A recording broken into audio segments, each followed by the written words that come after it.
C'est au cours d'une plénière organisée ce samedi 26 novembre que la gouverneure du Lualaba a présenté devant les élus provinciaux l'économie du projet d'édit budgétaire rectificatif exercice 2022. Voici comment se présente le projet de l'ordre du jour.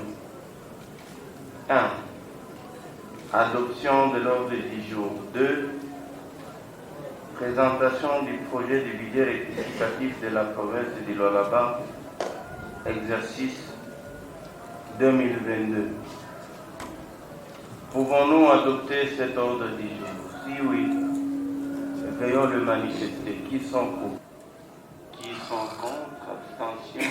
L'ordre du jour est adopté. À son arrivée, Marie-Thérèse Masuka Saini a été ovationnée par les cadres et militants des formations politiques de l'Union sacrée de la Nation à l'entrée de la salle de plénière. La chef de l'exécutif provincial a de prime abord salué l'engagement du président de la République, Félix-Antoine Tshisekedi Tshilombo, pour sa volonté incontestée et ses efforts considérables dans la lutte contre le M23, soutenu par le Rwanda. S'agissant de ce document évalué en recettes et en dépenses à 1610 milliards 739 millions 720 830 et 28 cents, Marie-Thérèse Masuka Saini a fait savoir à la représentation du peuple lualabais que les difficultés liées notamment à l'arrêt des exportations de Tenke-Fungurume Mining et le faible taux de rétrocession de Kinshasa, ce budget garde la même hauteur des recettes que celui initial. Le projet d'édit budgétaire rectificatif affiche le même volume de crédits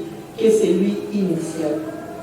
Ce budget est constitué de recettes internes chiffrées à 1439 milliards 977 millions 289 134 98 16 francs congolais.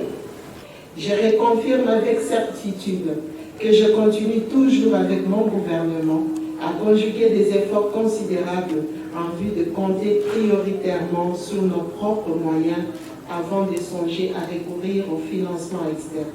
Après la présentation du projet d'édit du budget rectificatif exercice 2022, les députés Jean-Marie Kassia Chingambo et Josaini Samundengo ont dans leur intervention jeté des fleurs à l'exécutif provincial pour le travail abattu jusque-là dans le cadre de la vision du président Tshisekedi. Madame, je voulais comprendre.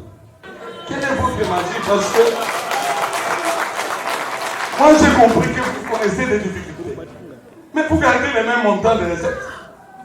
Vous renvoyez seulement, vous réaménagez du côté des dépenses. Mais du côté des recettes, nous connaissons, nous en tant qu'autorité budgétaire, que vous connaissez des difficultés. Je jette des fleurs à l'exécutif provincial. Le budget étant constitué pratiquement de ressources propres sans recours au financement extérieur. La gouverneure de province sera encore face à la représentation provinciale le lundi 28 novembre 2022 pour récolter les préoccupations des groupes parlementaires.